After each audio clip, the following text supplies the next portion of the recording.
Browns signed Isaiah Bond to a 3-year contract, undrafted because of sexual assault charges that have been, they know Bill, so they basically dropped him, so we don't have enough to prosecute.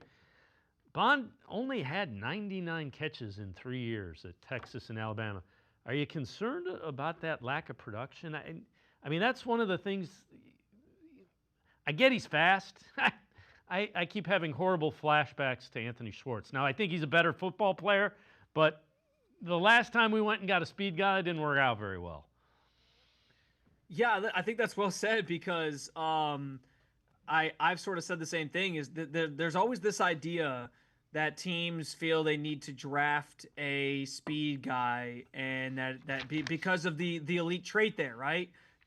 Teams tend to during the draft fall in love with the elite trait or traits that a guy has. We see this with quarterbacks a lot too, and I always just wonder if that's always the right move. Like, look at somebody like Anthony Richardson. He had these great traits. He was a freak athlete.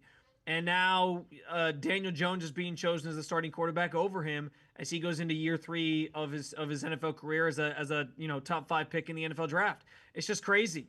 And so I think the same thing sort of applies to these wide receivers. So often teams fall in love with the fact that a guy is really, really fast.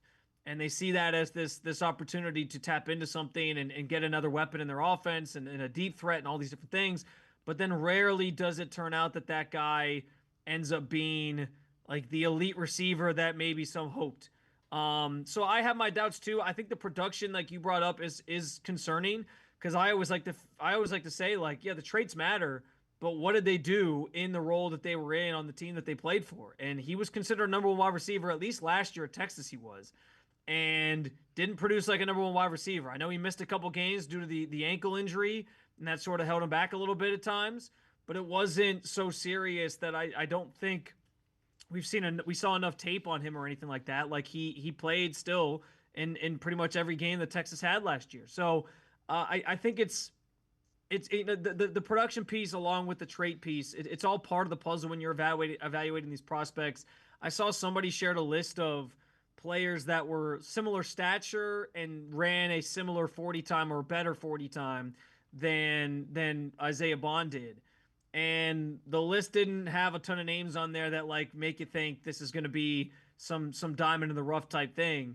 I think that the 2 best players on there were like Tyler Lockett and Deshaun Jackson, which if he turns into one of those guys, great. Yep. But the rest of the list, it had like, I don't know, 25 different guys on there, 20 different guys on there, was pretty lackluster with like anywhere from Marquise Goodwin to Anthony Schwartz being on there as well. So it's I think you're right. I think it kind of is like it has the chance to either be a home run, which is more unlikely, or just a big swing and a miss.